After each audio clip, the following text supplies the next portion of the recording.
tema yang akan kita bahas adalah Alkitab benar-benar benar. Alkitab benar-benar benar. Mengapa saya memilih tema ini? Ya, karena ada orang-orang yang berpikir bahwa Alkitab itu mengandung banyak kesalahan, mengandung banyak kontradiksi, mengandung kekeliruan secara historis, secara ilmiah, dan sebagainya. Ada juga orang Kristen yang menerima Alkitab itu benar, tapi tidak sepenuhnya benar. Gitu. Makanya saya memakai kata Alkitab benar-benar benar. Dengan kata lain, saya ingin mengajarkan bahwa Alkitab kita keseluruhannya itu adalah Alkitab yang benar. Nah, makanya itu saya sengaja memilih tema kita saat ini adalah Alkitab benar-benar benar. Nah, saya ingin memulai dengan ini terlebih dahulu. Apa yang akan saya paparkan sekarang ini bukan pembuktian bahwa Alkitab adalah firman Allah. Jadi bukan pembuktian bahwa Alkitab adalah firman Allah. Karena suatu dokumen yang tidak mengandung kesalahan belum tentu adalah firman Allah. Nah, saya akan menerangkan ini supaya kita lebih jelas. Jadi begini, beberapa orang memiliki konsep bagaimana membuktikan Alkitab itu firman Allah, lalu dibuktikannya dengan cara menunjukkan kalau Alkitab tidak bersalah. Dan ini juga dilakukan oleh penganut agama lain yang mempercayai kitab suci mereka tidak bersalah. Menurut saya ini sebuah pembelaan iman yang kurang tepat gitu, yang kurang sempurna. Karena begini, ada tidak sih buku yang tidak mengandung kesalahan tapi ternyata juga bukan firman Allah? Kan pasti ada itu. Misalnya itu contohnya adalah ini buku matematika SD kelas 1 gitu kan. Nah, kalau dilihat ya semua isinya benar dan tidak ada kesalahan cetak, mungkin tidak ada kesalahan huruf di sana. Pertanyaannya adalah apakah buku itu disebut firman Allah? Ya jelas tidak dong gitu. Jadi kalau kita mau berbicara Alkitab adalah firman Allah, maka kita harus berbicara dengan topik yang berbeda, dengan ulasan yang berbeda. Jadi saya harap teman-teman sedikit tajam untuk melihat isu ini terlebih dahulu ya. Tapi jangan bingung dulu ya. Karena hidup kita sudah cukup sulit, jadi jangan mempersulit diri. Kita one step at a time dulu ya. Jadi kita tidak sedang membuktikan Alkitab itu firman Allah, bukan. We are not doing that right now. Kita sedang menunjukkan bahwa Alkitab tidak mengandung kesalahan. Nah, kalau nanti kita bicara tentang Alkitab adalah firman Allah, itu nanti kita bicara tentang hal-hal yang supranatural di dalam Alkitab. Misalnya nubuat-nubuat yang begitu banyak, yang akhirnya nanti digenapi di dalam diri Yesus Kristus misalnya. Nah, itu semua kita bicara tentang pembuktian dalam tanda kutip Alkitab adalah firman Allah. Jadi sekarang kita tidak membahas tentang itu. Kita cuma membahas bahwa Alkitab benar-benar benar. Oke. Nah, kita harus memulai dengan sebuah definisi. Definisinya apa sih gitu. Nah, definisinya adalah ini.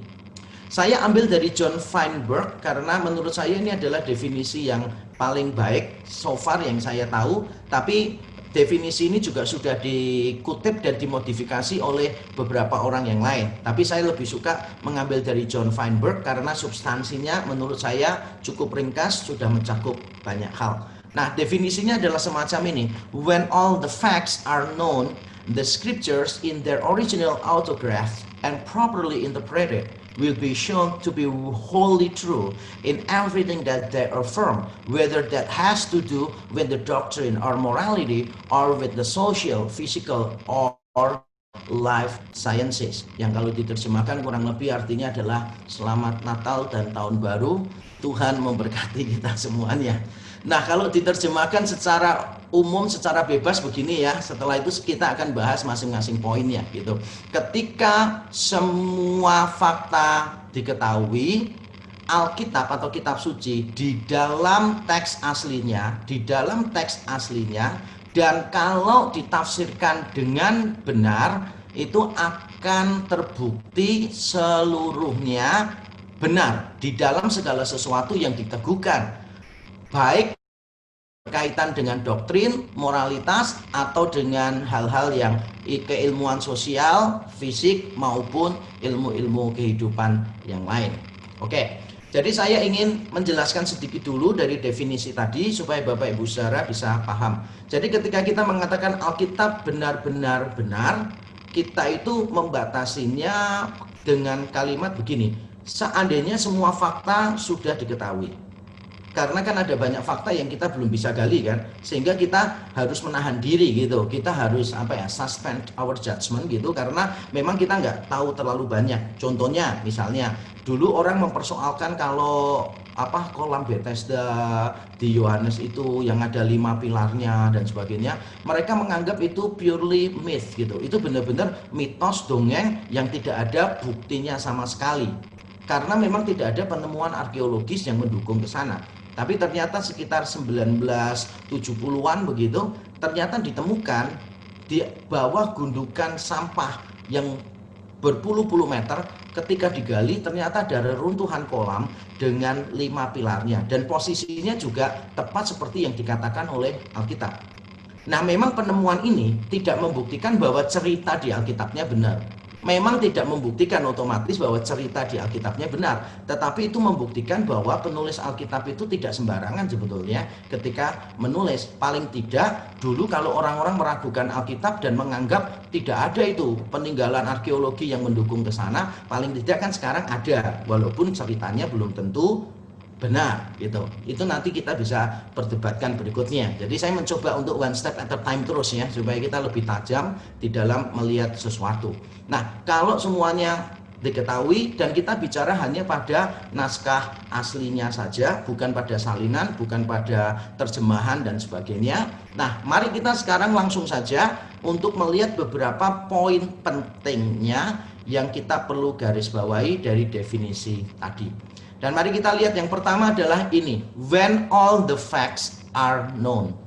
Yang pertama ini, when all the facts are known.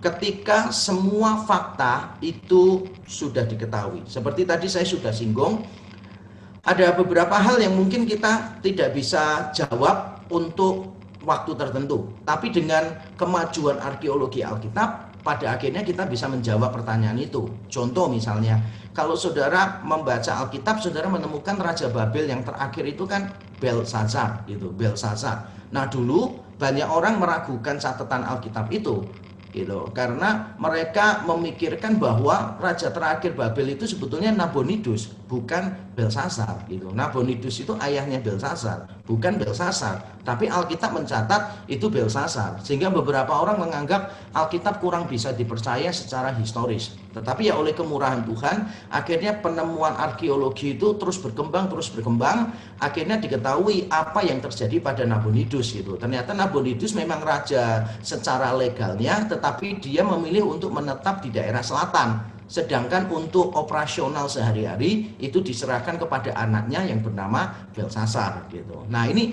ada banyak contoh. Saya dulu pernah menyampaikan seminar selama 6 jam tentang arkeologi dan Alkitab, dan di situ saya menunjukkan juga ada banyak penemuan-penemuan yang dulu kita tidak ketahui, sekarang kita sudah ketahui, dan akhirnya itu membantu untuk memahami Alkitab dengan cara yang lebih baik. Jadi poin pertama yang kita harus tegaskan adalah when all the facts are known. Ketika semua fakta diketahui. Nah, yang kedua dari definisi tadi yang penting adalah ini, the scriptures in their original autographs.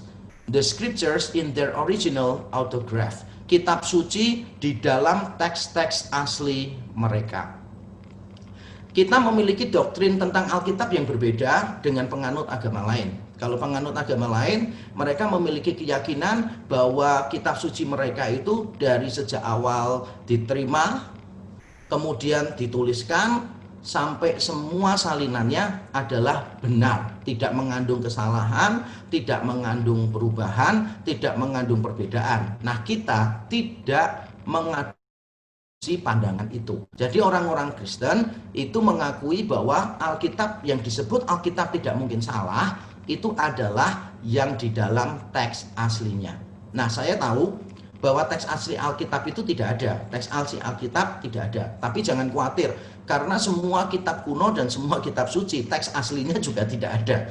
Yang dimiliki hanyalah salinan-salinan kuno atau terjemahan kuno. Jadi semua kitab kuno itu bergantung kepada salinan-salinan kuno yang mereka miliki. Nah, kalau Alkitab dibandingkan dengan semua salinan-salinan itu, maka kita menemukan bahwa Alkitab itu salinannya kualitasnya jauh lebih baik. Misalnya, jumlah salinan kita itu sangat banyak sekali. Untuk perjanjian baru saja jumlah salinan kita itu lebih dari 5.000. Jadi lebih dari 5.000 salinan dan terjemahan kuno. Manuskrip kita yang mencakup terjemahan dan salinan itu lebih dari 5.000 untuk perjanjian baru saja. Nah, kemudian yang membuat salinan-salinan atau manuskrip-manuskrip kita itu lebih bisa dipercaya adalah jarak yang dekat antara penulisan awal, berarti kan para rasul yang menulis ini abad pertama kan, dengan salinan yang tertua itu jaraknya dekat sekali. Jadi kalau saudara misalnya pernah belajar lebih dalam lagi, saudara tahu ada beberapa salinan P46, P66 gitu, atau saudara mungkin pernah mendengar istilah John Ryland Papyri gitu. Jadi ini salah satu salinan tertua yang dari Injil Yohanes, walaupun bentuknya fragmen cuma kecil-kecil, tetapi itu adalah salinan tertua. Nah, bentuk buku yang sudah lengkap yang disebut kodeks itu kita sudah miliki sejak abad yang ketiga akhir atau abad keempat awal, yaitu Codex Sinaiticus yang ditemukan di Saint Catherine. Nah, yang detail-detail nggak usah dihafal ya, yang detail-detail tidak usah dihafal. Saya beritahu supaya kelihatan saya pinter aja. Bukan ya, ngafalkan ini bertahun-tahun soalnya gitu. Enggak ya. Pokoknya Bapak Ibu Saudara ambilnya begini aja lah, Bapak Ibu Saudara ambilnya begini. Oke, dari kita nggak punya naskah asli, benar. Tapi semua orang juga nggak punya naskah asli. Semua bergantung kepada salinan. Nah, kalau kita bicara tentang salinan, nah kita memiliki salinan dengan jumlah yang lebih banyak dan tahun penyalinannya yang lebih tua, gitu, lebih dekat dengan penulisan awal. Nah, kita tidak membela salinan-salinan itu. Jadi salinan-salinan mengandung kesalahan enggak? Iya, mengandung kesalahan. Kita tidak membela terjemahan-terjemahan Alkitab, karena terjemahan Alkitab mengandung kesalahan enggak? Kadangkala mengandung kesalahan. Kalau Bapak Ibu Saudara mengikuti khotbah-khotbah saya di YouTube atau live streaming dari gereja saya, maka Bapak Ibu Saudara akan tahu bahwa tiap kali minggu saya berkhotbah, saya selalu membandingkan tafsiran-tafsiran gitu. Jadi bahasa Indonesia kalau kurang jelas, saya beritahu bahasa Yunaninya seperti apa, bahasa Ibraninya seperti apa. Oke? Untuk naskah aslinya. Kemudian bagian yang ketiga yang penting adalah properly interpreted. Kalau ditafsirkan dengan memadai, kalau ditafsirkan dengan benar. Ini bagian ketiga dari definisi yang saya pikir kita harus garis bawahi. Jadi kita tidak membela penafsiran orang ya. Jadi kalau ada pendeta menafsirkan sesuatu lalu bertabrakan dengan ilmu pengetahuan, nggak usah dibela, karena tugas kita bukan membela pendeta kan gitu kan. Jadi kita harus menafsirkan Alkitab dengan benar. Nah, saya yakin antara kitab suci, scripture, dengan alam, nature, itu sama-sama ciptaannya Tuhan. Jadi scripture and nature, kalau ditafsirkan dengan benar, maka hasilnya tidak mungkin bertentangan.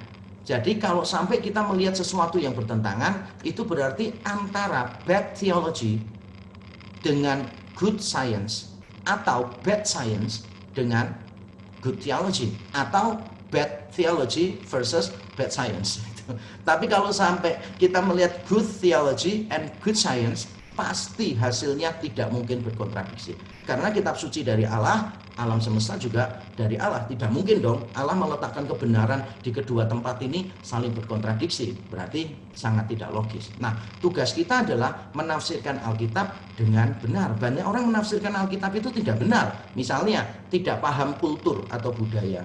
Dalam sebuah forum diskusi terbuka di sebuah kampus, saya pernah ditanya itu oleh pemimpin dari keyakinan lain. Saya ditanya begini, Alkitabmu itu masuk firman Tuhan? Kalau firman Tuhan kan harusnya detail, jam 1 lebih 5, jam 1 lebih 10. Masa tulisannya sekitar jam 1? Masa Tuhan itu nggak tahu waktu itu jam berapa? Kok nggak detail? Ya saya jawab, loh kalau Alkitab saya memberitahu kejadiannya jam 1 lebih 5, saya yang nggak percaya Alkitab Pak gitu.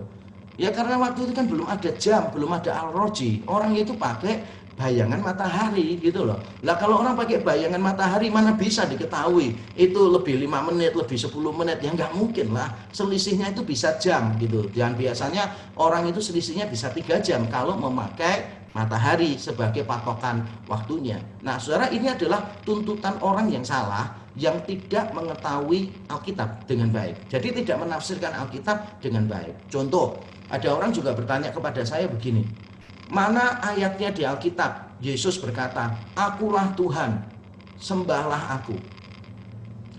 Saya berkata, pertanyaannya salah gitu loh. Kalau mencari kalimat yang persis seperti itu, ya memang tidak ada. Tapi kalau kita mencoba menanyakan esensi pertanyaanmu apa? Esensi pertanyaanmu kan, apakah ada pernyataan eksplisit dari Yesus? Apakah ada pernyataan eksplisit dari Yesus bahwa dia itu Tuhan? Nah, kalau itu benar, maka saya memiliki banyak ayat gitu, termasuk salah satunya di Markus 2, waktu ada orang yang lumpuh disembuhkan oleh Yesus. Yesus berkata, "Hai anakku, dosamu diampuni." Lalu orang-orang waktu itu menganggap Yesus menghujat Allah. Dia kok mengampuni? Kan bukankah Allah yang berhak untuk mengampuni? Tapi Yesus kan mengatakan, "Oh, supaya kamu tahu anak manusia berkuasa untuk mengampuni dosa." Berarti kan Yesus eksplisit tuh menunjukkan bahwa dia itu Allah yang mengampuni dosa. Lalu dia membuktikan itu dengan melakukan mujizat. Jadi ada banyak hal yang muncul itu karena kita salah untuk menafsirkan Alkitabnya. Makanya poin ketiga ini tidak boleh kita abaikan, tidak boleh kita lupakan. Nah, berikutnya poin yang terakhir dari definisi tadi adalah to be wholly true in everything that they affirm, whether that has to do with the doctrine or morality or with the social, physical, or life sciences. Jadi apa saja yang diteguhkan oleh Alkitab itu sepenuhnya benar di dalam segala sesuatu, baik di dalam doktrin, moralitas, maupun di dalam berbagai ilmu yang lain. Nah, ini perlu untuk kita tekankan karena beberapa orang hanya mengatakan Alkitab itu benar secara iman, secara teologis, Alkitab itu benar secara moral, secara etis, tetapi Alkitab itu tidak benar menurut ilmu pengetahuan. Lalu mereka mencoba untuk membandingkan misalnya Alkitab dengan ilmu pengetahuan. Menurut Alkitab gitu, dunia ini usianya 6.000. Menurut ilmu pengetahuan gitu, dunia ini sudah miliaran tahun gitu. Nah, kita kan perlu berhati-hati. Apakah benar Alkitab mengajarkan bumi ini usianya 6.000? Kan benar gitu kan? Atau kita perlu bertanya, apakah benar ilmu-ilmu paleontologi, ilmu-ilmu geologi tadi bisa dipercaya? Nah, kita perlu melihatnya, mengamatinya secara lebih teliti. Tapi saya percaya kalau ditafsirkan dengan benar, kalau semua faktanya diketahui di dalam naskah aslinya, Alkitab tidak mengandung kesalahan. Nah, mungkin kita akan bertanya begini, tapi mengapa ada beberapa bagian Alkitab itu yang tampak berbeda, tampak berkontradiksi dalam tanda kutip atau tampak keliru? Nah, saya akan menjelaskan, ini bagian terakhir dari pemaparan saya. Saya akan menjelaskan 4 penyebab mengapa terjadi seperti ini. Yang pertama adalah perbedaan salinan, perbedaan salinan. Nah, kita harus mengakui bahwa salinan-salinan Alkitab itu kan bisa salah. Memang kita tidak mengklaim bahwa salinan-salinan itu semuanya benar. Memang banyak salinan yang kita miliki. Di antara banyak salinan itu ada beberapa yang memang tidak pas gitu. Nah, bagaimana kita menyikapi ini? Solusinya apa? Nah, solusinya itu adalah kritik teks. Nah, saya tidak akan menjelaskan ini secara detail karena kalau mau belajar kritik teks harus bisa Yunani, Ibrani, Aramaik, harus bisa beberapa bahasa kuno Alkitab, Koptik dan Bohemik dan sebagainya gitu. Dan saya tidak akan memperpendek usia kita masing-masing dengan belajar hal-hal yang sulit gitu. Nah, secara umum saja saya akan menjelaskan secara sederhana saja. Jadi begini, saudara, kritik teks adalah sebuah disiplin ilmu yang mencoba untuk merekonstruksi kata-kata asli yang kurang lebih ditulis oleh para penulis Alkitab dulu. Nah, bagaimana cara mereka merekonstruksi itu? Karena kan naskah aslinya tidak ada.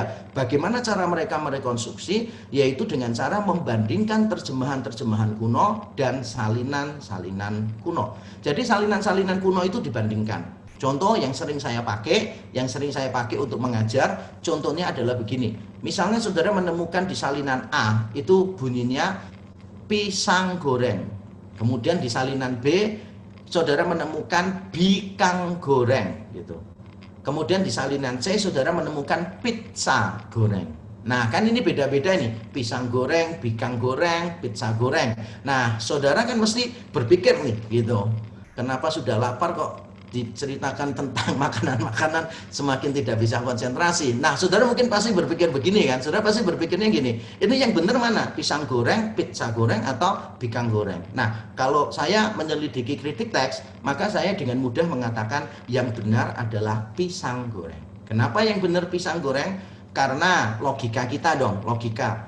Pizza tidak digoreng, bikang tidak digoreng. Yang digoreng cuma pisang. Nah, yang kedua adalah ini yang lebih penting sebetulnya, yang lebih berkaitan dengan kritik teks, yaitu ini. Kalau yang asli itu pisang, maka kita bisa paham mengapa bisa berubah jadi pizza dan mengapa bisa berubah jadi bikang gitu. Jadi kita bisa langsung menebak, oh mungkin pada waktu penyalinan ada orang yang membaca, lalu ada orang yang mungkin kurang jelas, pisang dengan pizza gitu, atau pisang dengan bikang gitu kan, mirip bunyinya, sehingga orang lain yang menyalin bisa jadi salah. Tapi kalau yang asli itu pizza, saudara bingung, dari mana pizza bisa jadi bikang gitu. Nggak ada hubungannya pizza dengan bikang kan gitu. Nah ini pelajaran sederhana sih tentang jajanan tradisional kita. Bukan ya, tentang kritik teks supaya saudara bisa memahami kritik teks dengan cara yang lebih fun gitu, yang lebih sederhana, kurang lebih seperti itu. Nah, jadi kita ini harus melakukan kritik teks dan ini kabar gembira untuk kita, 99% perjanjian baru itu sudah tidak diperdebatkan lagi oleh para teolog. Jadi 99% di teks Yunani Perjanjian Baru itu sudah diakui. Ini sudah berhasil direkonstruksi. Berarti yang belum cuma 1%. 99% kan berarti yang belum cuma 1% aja.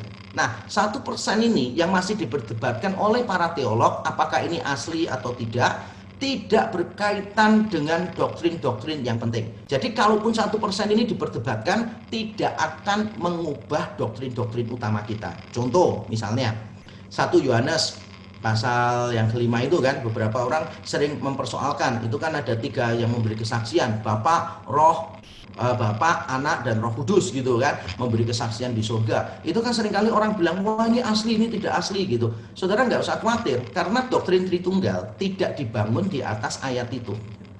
Doktrin Tritunggal kita dibangun di atas ayat-ayat lain yang jauh lebih solid, yang jauh lebih jelas. Nah ini kita harus mengerti ini. Jadi mengapa terjadi teks-teks yang tampaknya berkontradiksi, tampaknya berbeda? Karena ada perbedaan salinan. Solusinya ya belajar kritik teks gitu. Yang kedua, karena perbedaan terjemahan. Solusinya apa? Ya hermeneutika dan eksegesa. Saya jelaskan ya dengan cepat. Jadi begini,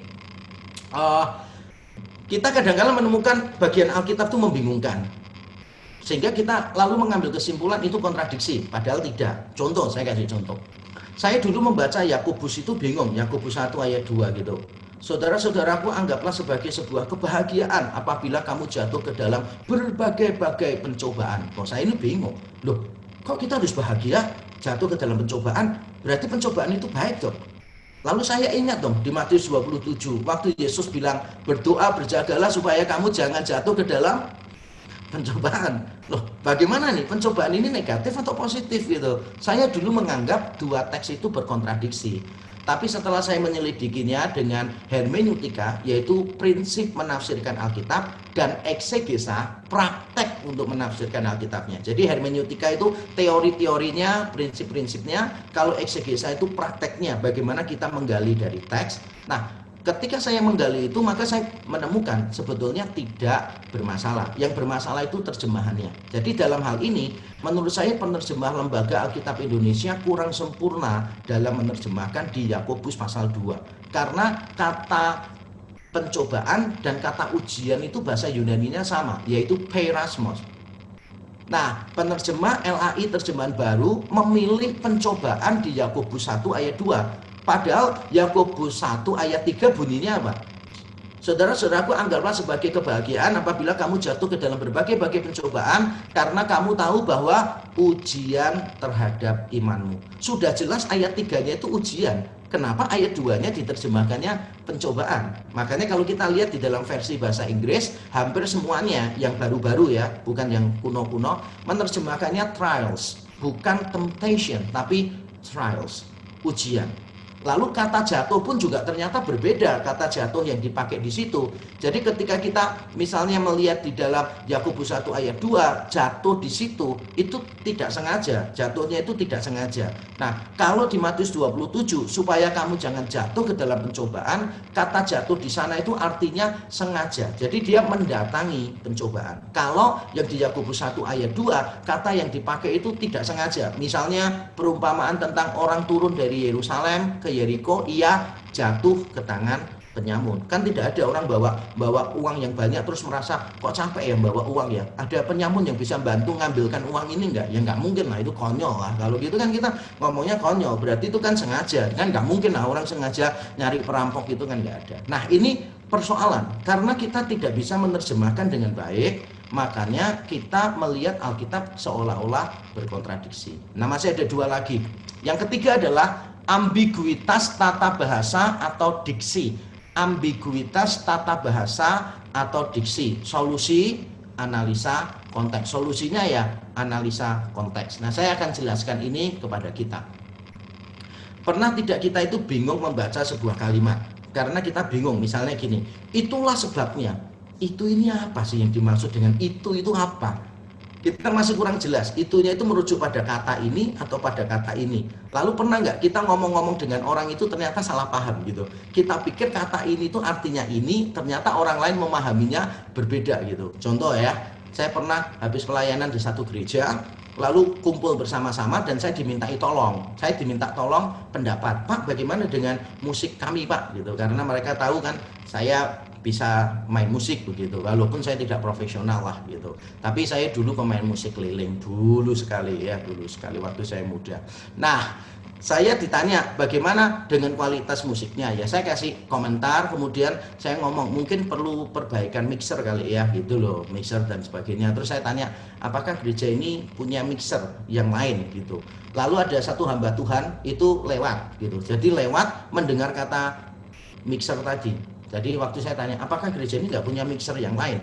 Dia langsung bilang begini, oh saya punya, mau tak buatin sekalian ya gitu. Saya mulai bingung, mixer kok mau dibuatin? Dia bilang mau pahit atau mau yang agak sedikit asam atau mau yang manis ini gitu. Saya langsung nangkap, wah ini mixer kopi pasti, ini kopi dengan gula, ini pasti bukan mixer dalam kaitan dengan musik gitu kan. Jadi kata yang sama itu bisa menimbulkan ambiguitas arti, atau secara tata bahasa memang bisa menimbulkan perbedaan ambiguitas. Contoh Roma 8:28.